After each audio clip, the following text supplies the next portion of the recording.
Let's begin with you, Al-Jamaa. Hanif, good to have you, and thank you very much for your time. The competition, right, political competition that we are currently seeing for positions in the South African Parliament. Others are saying it makes for holding government accountable, while others are saying, well, I was speaking to Bazima Shilowa earlier on, saying this peace, chair here, is not really going to diminish the mass and the support of the African National Congress. How do you see it? Look, the ANC will get their normal voters who hasn't been disillusioned. So they will get a substantial amount of the vote at national level, and in many provinces. They will even do a bit better in the Western Cape because of their position on Palestine. Although the government has a different position to the ANC, that must still be unpacked. But we think that the African National Congress will get 50% plus one. That is the number crunching that Al-Jamaa has done. And so we also feel that Al-Jamaa will do very well. Yeah. As you know, we only have a MPL seat in the Western Cape.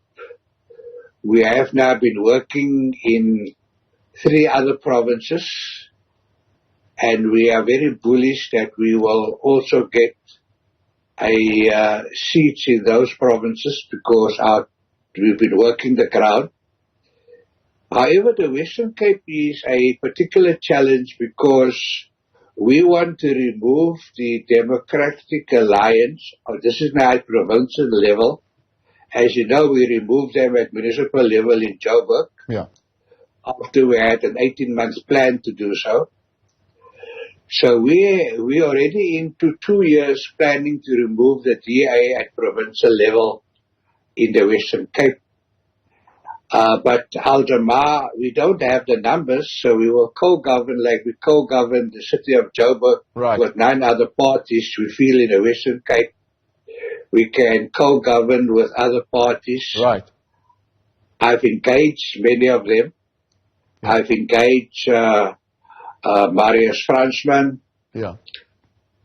We have engaged other popular leaders in the Western Cape and hope they return to politics. Okay.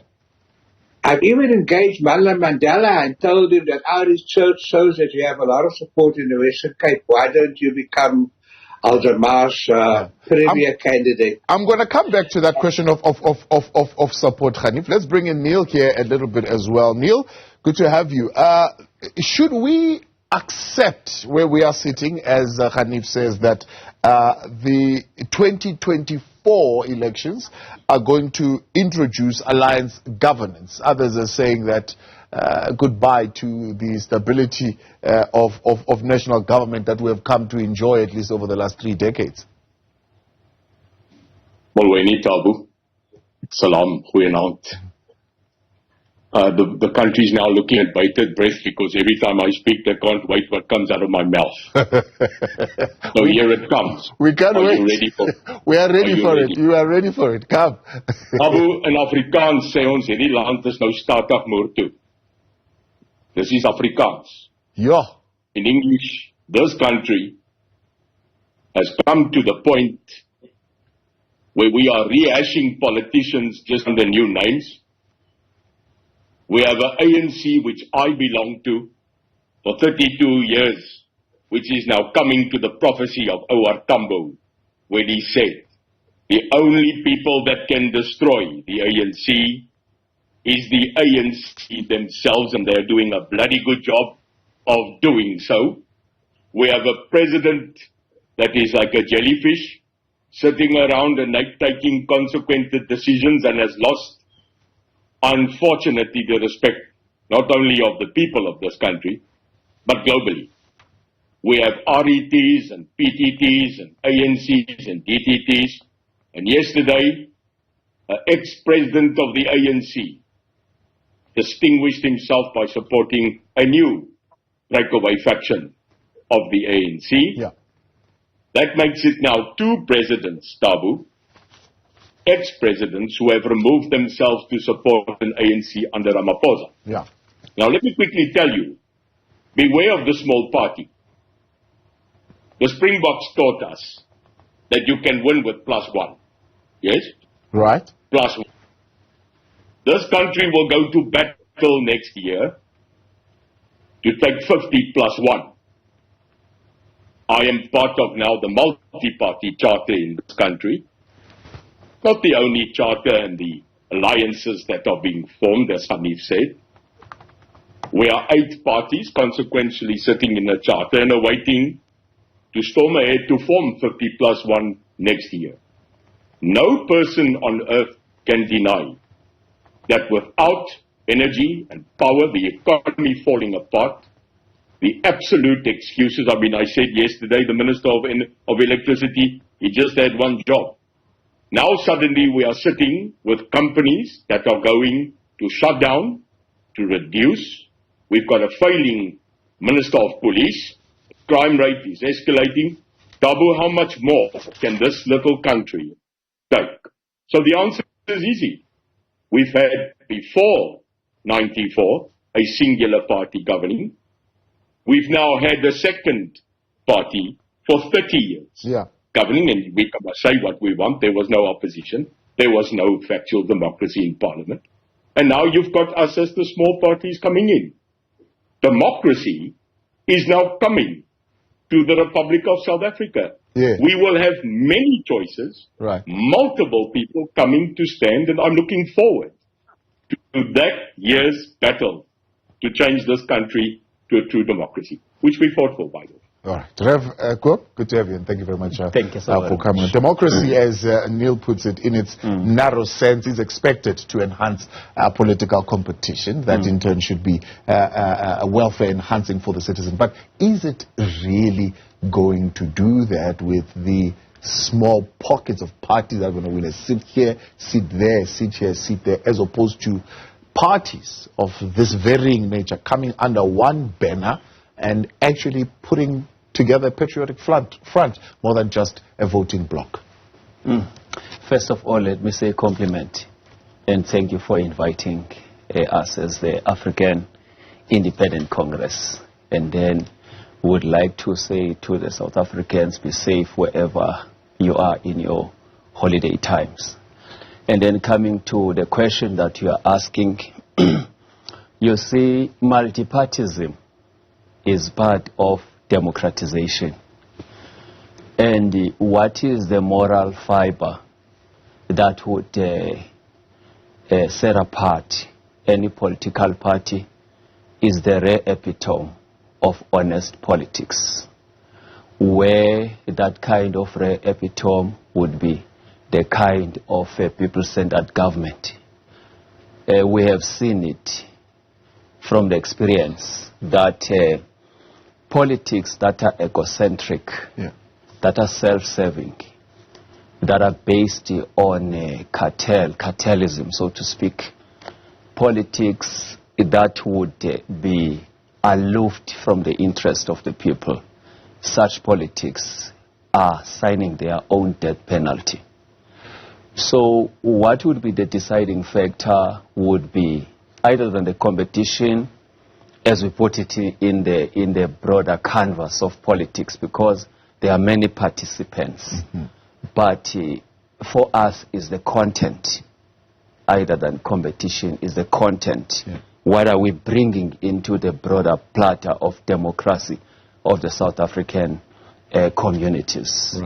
So for us, it's a victory because it's what we voted for. We voted for democracy. And therefore, it would be a denial of history if democracy wouldn't come to the level of multipartyism. Remember, power corrupts. Once power is not evenly spread across that is a bait for the corruption of power. It's going to produce dictatorship. It's going to be a trail of corruption. You see? And in that context, it defeats the very purpose that it was supposed to. Yeah. So for where we are sitting, we applaud, we don't abhor, we applaud the developments that are happening there. And also, our people will be spoiled with a variety of choices. Right. I'm not a spokesperson of the ruling party. Okay. I'm a spokesperson of the African Independent Congress. Right. Therefore, I think the right question would be, what am I bringing into the platter of democracy? I'm going to come to that in a moment. But yes, okay. Hanif, are we making a meal out of this situation of multipartyism when, in fact, you would know in the city of Johannesburg that the political competition there has resulted into rather complex outcomes that in honesty have not been for the enhancement of the welfare of the people of the city of Johannesburg in most instances? Look, I don't agree with you there. I sat down with the Premier. We agreed on 20 accelerated programs. We looked at the line items. We looked at the deliverables. And on the same day that the Democratic Alliance tried to collapse the city of Joburg and create instability and waste people's time, there was a progress report on the 20 accelerated programs. Now, I know 20 is not many. There's possibly 300 accelerated programs that we need to do to cure the mess of the Action SA and the Democratic Alliance. So we agreed on 20, and I'm so glad that we got thumbs up for all 20 accelerated programs. Our mayor visited these programs nearly every day, slipped out for an hour or two to check that it's going well, reported back to me that we're on track. So I wasn't surprised that the small victories that we are achieving in the city of Joburg is going to be further accelerated in the next year. So our mayor is there to stay until 2/24 Thabo. I know you thought we were going to last a month or a few weeks. But the reason for that is that in a space of 3 months, we saw at least 4 mayors going in and out of the city of Johannesburg. And one would say that, you can't blame God. That does not make for responsiveness. 2 of them died. And the other 3 that have been coming in and out because of motions of no confidence? Look, that is a DA and Action SA. That was part of our plan. That was well planned. We got rid of the DA, we got rid of Action SA, we got rid of the Speaker, we got rid of their chief work, but we got rid of their mayor. And now we're doing the hard work. Like I said, you saw the support the co-governing parties got, and also the thumbs up for the 20 accelerated programs. But I told the mayor, 20, there's much, much more to be done. You can't just rest on your laurels now. Yeah. And, he works around the clock. He doesn't even have time for party work. Yes. And now that there is some recess, I'm making him do party work. Yeah. And we are looking forward to now focusing on party work. So when the council resumes, we can then make Joburg an iconic city again. Okay. And identify 40 accelerated programs this time. All right. Let's hold it there. Neil, come in for us here. I mean, in terms of policy responsiveness, right? How are we going to achieve, for example, something as critical as transformation in this country, where you would have parties coming together that have varying policy positions, for example, on something like a broad-based economic empowerment? Please unmute there for us, please. Sorry, I'm still old generation. I'm still on the fax machine. To balance an economy, you must count. You must be able to count. I think that's the first prerogative. People in this country are dramatically full of programs and projects and manifestos and promises and discussions and committees. And it's full, man. We are tired. Now, I didn't enter politics to be a person that's a politician that talks about programs and projects and 2023 NDPs and NDIs. The people of this country have drawn a line. And I'll tell you what the people of this country want. They want jobs, Tabu, Sebenza, Nomsvanj. And they want justice. There it is. Hear me well? They want jobs in this country and they want justice. There you heard it from me. They are not interested in failures. They are not interested in parliamentary debates and points of orders. The people of this country, no matter the race, no matter the religion, no matter your history, the people of this country are united in one thing only. That change must come, and it's not going to just be politicians that change this country because they failed us. Now, a businessman like me has to come back into politics so that we can speak only 3 languages. 1, the truth. 2, what are we going to do about it? And 3, can we unite as a united country to get things done? Now, Tabu, when you look at an average person, he wants his lawn mowed, he wants his sewage taken care of, he wants water, he wants electricity, he wants his rubbish removed, and those are the basics that the average person, surely me, that I'm concerned.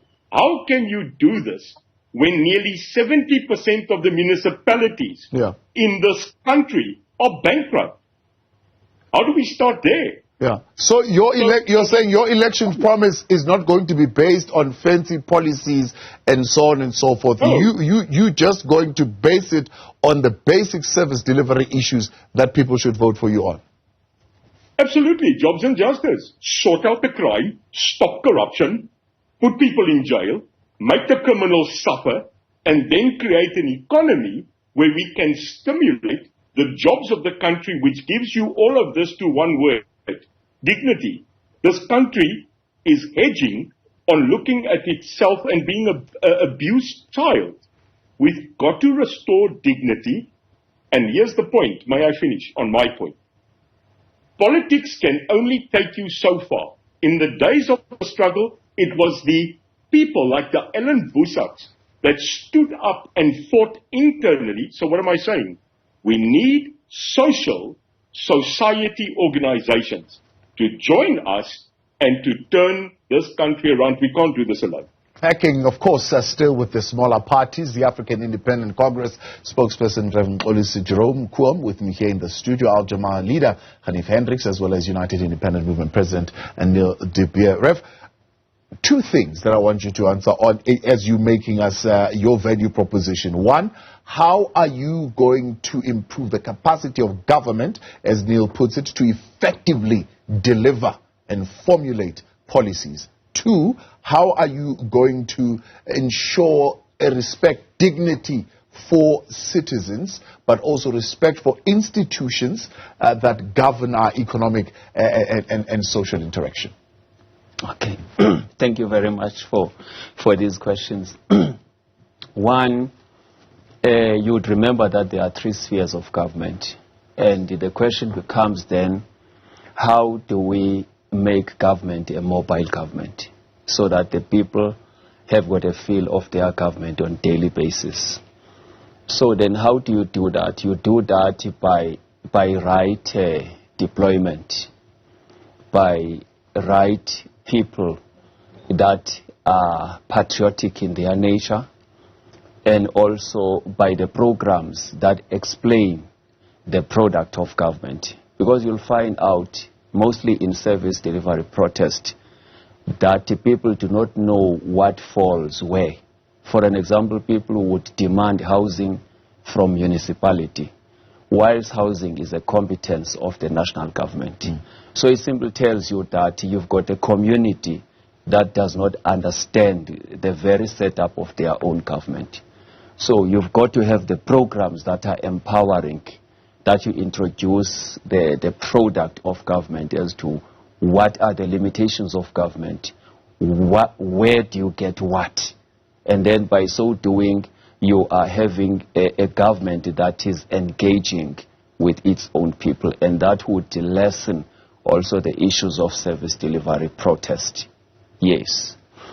And then look, with the kind of government system which is a capitalistic government, it is regrettable that during the struggle we advocated for people to revolt against government, which was good because we wouldn't have been able to overthrow the apartheid government. So the engagement of the masses in terms of making aware of what the government would do, and also what we must also do is for the government to be sensitive to its people. For example, now the conundrum that we are facing, we've got a government that is a boss, yet democracy is the government of the people, by the people, for the people. So once the government structure is accountable to itself, not to its own citizen, then that is a fertile ground for all of the mayhem that we are facing. How do you achieve that? Because, I mean, except for the fact that every 5 years you can vote in a different government. So you have to live with them for 5 years, because elections only happens in those blocks. Okay. How do you achieve a government that is speaking to its own people? You achieve that by, one, indaba, by two, you see, in the similar manner that we do when we campaign. When we campaign, we fill up stadium, we promise people. But what makes us not to be able to do that frequently? For example, the structures of the systems are there. We have managed to set up the administrative structures of government, like your local government, like your provincial government, and also your national government. And then what then you need is to have the government brokers, so to speak, at all spheres, where these people are from time to time showing up their faces to the people and also listening to the issues of the people. By now you've got careerism. Careerism, as long as I'm getting my fair check, I don't mind. You see? So that is the problem we have. Yet if we would aspire for the people that are people-centered, that are servants of the people, that would come even before, you know, it's not necessarily about service delivery. I'm not saying you don't have to do service delivery. It's a must-do. But what people want is to be listened to. Have we got a government that has got an ear for the people? Listen to the people, not to think what they not think for them. the people, but let them tell you what they think. What is it that they want. For an example, in our inception, I'm sorry to bring that, in 2005, we came as a result of the materials. Yes, thank you very much. So it was the masses of the people that were demanding that let there be that the material should be under, you see, under KZN, because of the reasons of resourcing, because it's closer to KZN than Bisho. You know what happened? Even though the people were saying that, but the government was intransigent. And the powers that be looked at the political interest instead of the interest of the people. So what we need to do, we need to detoxify people from politics of egocentrism, self-interest, from politics of cartelism. We should advocate. In fact, we're advocating for a people-centered government, that the government must be sensitive to its own people. Yes. Hanif, people are tired, man, of programs and programs and more programs. 2040, no, just jobs and justice. Pick up the trash, pick up, put the water in. Please unmute there. I think you're muted. Your guests are talking about municipal elections. We are busy with provincial and national elections. Now, the reason they're talking about provincial elections, the reason they're not talking about provincial elections and national elections, because they've got nothing to offer. They can only nitpick on municipal matters, so they must start deciding, are they campaigning for 226 or are they campaigning for 224? What I've heard now is they're campaigning for 226. We've heard nothing from Neil. We've heard nothing from the AIC on what they are offering your listeners for the provinces and for national. And so I'm very disappointed. I'm not ready for 226. Let's do the election one thing at a time. Let's focus on 224, which is provincial elections and national elections. And those are legislatures, and that's the National Assembly. So and when it comes to national elections, it's all about lawmaking. Regulation, yes, I wanted to come to that. He hasn't told us about one law that he wants to introduce, one bill that he wants to put before Parliament. He hasn't spoken about education and health at provincial level. He speaks about picking up the dirt. Yes. So I don't think he's impressed anyone to vote for his party at provincial and national level. They want to hear, what are you going to do at provincial and national level? Don't come and talk about something comfortable like what you're going to do at municipal level, water. Those are important. Electricity, picking up the dirt, mowing the lawns. This is national and provincial elections. Don't they realize that that is around the corner? But they're so narrow-minded they can only think about municipal elections. Hanif, though, there's been questions about the regulatory quality, right, that we even have at the national and provincial level. For example, big questions around the rule of law and capturing this perception that we are making laws that are actually working to rid the country of crime and criminal activity and even money being channeled in. That's why we are grey-listed now to fund terrorism and so on and so forth. What is Al-Jama's point of view on that? Look, as you know, at the moment we are amending the security legislation because in July 2021, the security forces failed us and the ministers were replaced, and we now have the intelligence services in the presidency. So Al-Jama is engaging vigorously with this legislation, and we are very concerned about the fact that they're trying to make the intelligence general inspector a lame duck. So the legislation, security legislation was in the hands of the State Security Agency. They are now going to be disbanded and they're going to be replaced by two new entities. But at the same time, the Constitution says that there must be civilian oversight over intelligence, so we don't have the disaster that we had that came out of the Truth and Reconciliation Commission, where there was torture. So we are now engaging the ad hoc committee, and I serve on this ad hoc committee, that the legislation is inadequate because it opens the doors for torture. It makes the, so that is a type of, we need to also look at the budget of the Defence Force. The Defence Force don't have enough money to keep the country safe.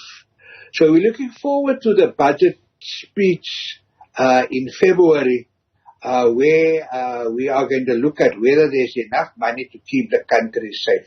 Yeah. So you're quite right. The two important things that we are concerned at national level, and which obviously, Neil, it's out of his depth. That's why he speaks about municipality matters. We must speak about intelligence. We must speak about defense because we need the country safe. I'm very worried that, people are saying the ANC will no longer be there next year. So that means the Moonshot Pack or the multi-party democracy, they will come. They're going to torture us like they tortured us during apartheid. So the laws, we must make sure that in terms of the constitution, that we have solid legislation, that, for example, that will prevent torture. Because we may feel safe with the African National Congress because they're part of the revelation movement. They understand the hardships we went through. But those who were involved, who actually perpetrated the torture, if they come into power now with the help of Neil, they're going to, we must make sure that they can't torture us. That the constitution requirement that there be civilian oversight and no torture prevails. Yeah. And then when it comes to the to education, that is a prerogative of provinces. So we are very concerned that many learners are not placed, were not placed this year, and that will happen again next year. We still have toilets. We still have serious deficiencies at basic education level. Right. And many students doing higher education are going to be disappointed because of the new changes that the minister wants to bring about. So I was hoping that at this program, parties will talk about provincial matters and national matters, and don't waste your listeners' time by talking about municipal matters. All right, we can talk about that in 226. Let's give them a chance to talk about the national matters. Neil, let's talk about this perception of the extent to which unconstitutional crime-fighting interventions are going to be brought into power with the multi-party charter. Mr. Hanif Hendricks, you have now insulted me 3 times on a national platform, but because you're older than me, I'm now going to give you a little bit of dignity. But let me tell you, as an MK member, retired, as a serving member and veteran of the military, and as a commander within the intelligence structures of this country, I thought a little bit more depth from you. Maybe I should give you my book that came out 2 years ago, where you can then listen to where some of us, fought for the struggle, not by voice but by AK. But I will let you slip this time. I don't play party politics with insults. I am here to serve. Now let me tell you, I will take that on the cheek once. But I'm going to correct you. Some of us were prepared to die. Probably you too.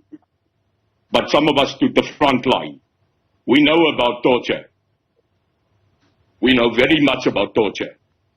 Because some of us were tortured. Now to sit here and to tell an ex-person that fought in the struggle, who served Madiba, that when I come to power I will promote torture, you carry a thin line, sir. Now I'll correct that later with you. We will bump into each other again. But let me correct you. I might not have been in politics, but for 32 years, I stood next to government. You will recall I was a senior advisor to the then Deputy Minister of Defence and Intelligence, Mr. Hendricks. We cannot let be done to us what was done before. Nelson Mandela gave an order, if you can remember. Madiba said, if the ANC does to you, which the apartheid government did to you, then do to them the same, which you did to the apartheid government. I take offense to you not knowing who the hell I am. But let's go to national. I understand national because, as you will not know, I served under the African World Bank as chairman for 6 years. I get it and understand. I didn't get that position because I'm an idiot. I got it because I know foreign direct investment. Billions were drawn through our channel to promote foreign DI in this country, Mr. Hendricks. Currently, the national bill on intelligence, if you read it, there's a new anti-terror bill which was signed. Now, if you read that document like we did, who come from intelligence, you will probably realize that that document has got a couple of things in it which are incredibly smacking like the old apartheid government which I helped destroy. So the bill that we are talking about, which you are saying, you sat in National Assembly, it's a shocking bill to the people of this country. Secondly, we are not about nitty-gritty stuff. We will stand in the national election on 5 basic principles. Corruption, crime, which I know how to fight. Maybe you should Google me. I fight crime. I understand it. People like General Andre Lincoln, General Jeremy Vere, who I served with, can attest to the fact that we need to change the national attitude to crime fighting in this country. Corruption is killing us, and we need to sort it out. Not with people blah-blahing in national government, maar om julle tronk toe te stuur. The people that sit there and that see the current corruption happen, they are just as fault. So national bills, national policies, we have many. My problem is, what have you done for 30 years? What have the people in national parliament, in provincial legislatures, what have you done in 30 years to stop the rot? And you can now argue until the moon comes.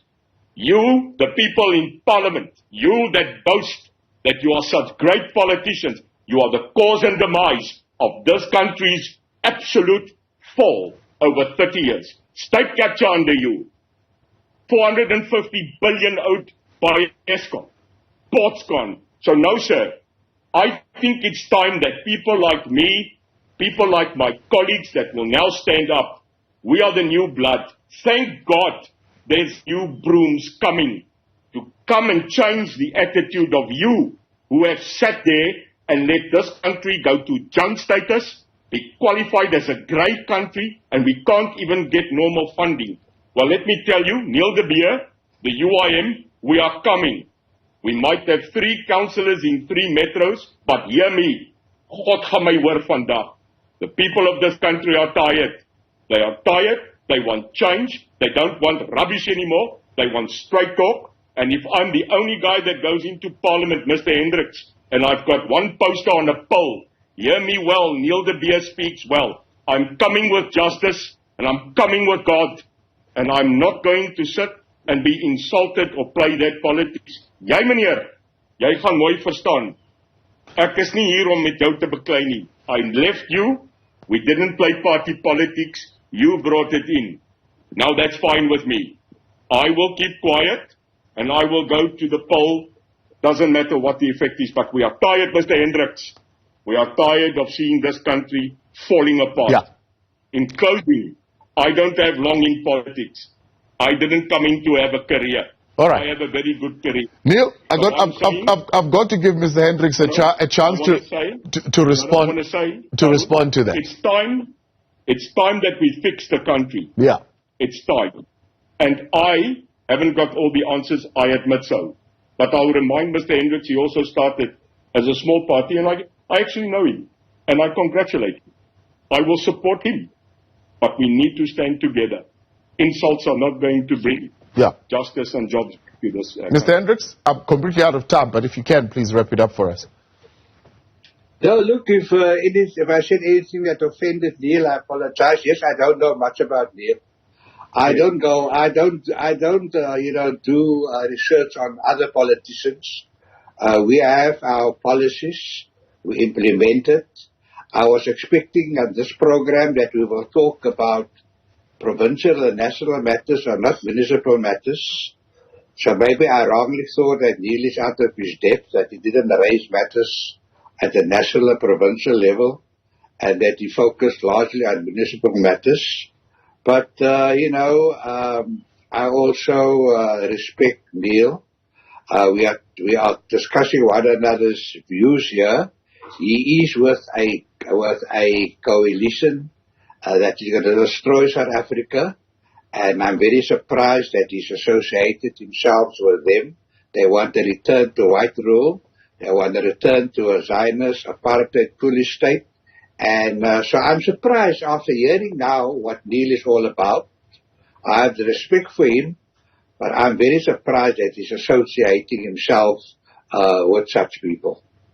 Let's leave it there. Unfortunately, because of time, I appreciate you both for coming on. And Rev, thank you very much for coming into the studio with us. All right, what's making news tonight on In Focus when we continue next statements.